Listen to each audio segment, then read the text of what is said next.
మీ పిల్లల ఆధార్ ఇంకా అప్డేట్ చేయలేదా? ఆధార్‌లో తప్పులున్నా సరిచేసేందుకు సమయం లేదా? అయితే డోంట్ వరీ. విద్యార్థులు, తల్లిదండ్రుల కోసం ఓ ఇంపార్టెంట్ అలర్ట్ జారీ చేస్తుంది ఏపీ ప్రభుత్వం. ఆధార్ అప్డేట్ విషయంలో స్టూడెంట్స్ కోసం స్పెషల్ కేర్ తీసుకుంటోంది. విద్యార్థులు ఎటువంటి ఇబ్బంది పడకుండా ఆధార్ అప్డేట్ చేసుకునే విధంగా క్యాంప్స్ నిర్వహించాలని ఇప్పటికే ప్రభుత్వం నిర్ణయించిన విషయం తెలిసిందే. ఈ నెల 17 నుంచి 26వ తేదీ వరకు మరోసారి రాష్ట్ర వ్యాప్తంగా అన్ని స్కూల్స్లో ఈ ఆధార్ అప్డేట్ క్యాంప్స్ ఏర్పాటు చేయనున్నారు.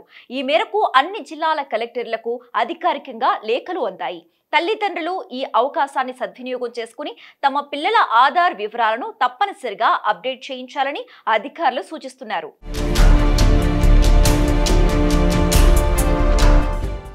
ప్రభుత్వం అందించే స్కాలర్షిప్లు, విద్యా కానుక కిట్లు, ఫీజు రియంబర్స్మెంట్ పొందాలన్నా, జేఈఈ, నీట్ వంటి పోటీ పరీక్షలకు హాజరు కావాలన్నా ఆధార్ కార్డు తప్పనిసరి. అయితే చాలా మంది విద్యార్థుల ఆధార్ కార్డులో వివరాలు సరిగ్గా ఉండటం లేదు. చిన్న వయసులోనే ఆధార్ కార్డు తీసుకున్న ప్రతి 5 ఏళ్లకు ఒకసారి అందులోని వివరాలను అప్డేట్ చేసుకోవాల్సిందే.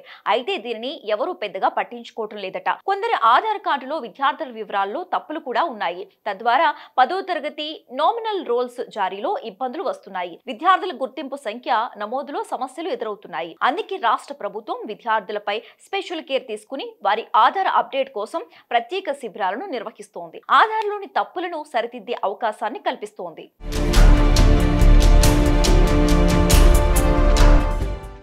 ఏపీ వ్యాప్తంగా ఈ నెల 17 నుంచి 26 వరకు రాష్ట్రంలో ఆధార్ ప్రత్యేక క్యాంపులు నిర్వహించనున్నట్లు గ్రామ, వార్డు సచివాలయాల సంఖ్య తెలిపింది. రాష్ట్ర వ్యాప్తంగా 16,51,271 మంది ఉండగా అందులో ఇప్పటి వరకు నిర్వహించిన క్యాంపులో 1,04,776 మంది బయోమెట్రిక్ నమోదు చేయించుకున్నారు. ఇంకా 15,46,495 మంది చిన్నారులు ఆధార్ అప్డేట్ చేసుకోలేదు.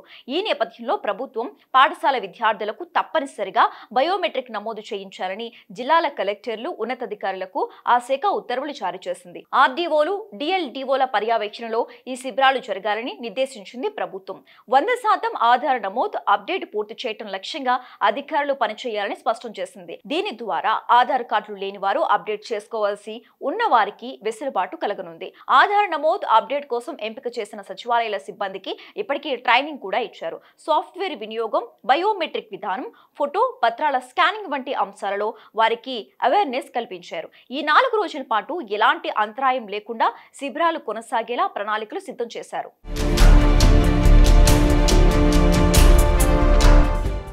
పిల్లలు పెరుగుతున్న కొద్దీ వారి ఫింగర్ ప్రింట్స్, ఇతర బయోమెట్రిక్ లక్షణాలు మారే అవకాశం ఉంది. అందుకే ఆధార్ అప్డేట్ కు శ్రీకారం చుట్టింది ప్రభుత్వం. ఈ వివరాల ఖచ్చితత్వాన్ని కాపాడేందుకు కేంద్ర ప్రభుత్వం ఆధార్ అప్డేట్ తప్పనిసరి చేసింది. ప్రభుత్వ పాఠశాలలో 5 ఏళ్లు నిండిన వారు ఫస్ట్ టైం, 15 ఏళ్లు నిండిన విద్యార్థులు రెండోసారి ఆధార్ అప్డేట్ చేసుకోవాల్సి ఉంటుంది. ఈ స్పెషల్ డ్రైవ్ లో స్టూడెంట్స్ బయోమెట్రిక్ డీటెయిల్స్ అప్డేట్ చేయడంతో పాటు పేరు, చిరునామాలో ఏమైనా తప్పులుంటే సరిచేసుకునే అవకాశం కల్పించనున్నారు. విద్యార్థులు ఎలాంటి ఇబ్బందులు పడకుండా వారు చదువుకునే చోటే ఈ సేవలు పొందేలా ప్రభుత్వం చర్యలు చేపట్టింది. ఆధార్ వివరాలు సరిగ్గా లేకపోతే కనుక భవిష్యత్తులో ప్రభుత్వ సంక్షేమ పథకాల ప్రయోజనాలు పొందడంలో సమస్యలు వచ్చే ప్రమాదం ఉందని ప్రభుత్వం అలర్ట్ చేస్తోంది.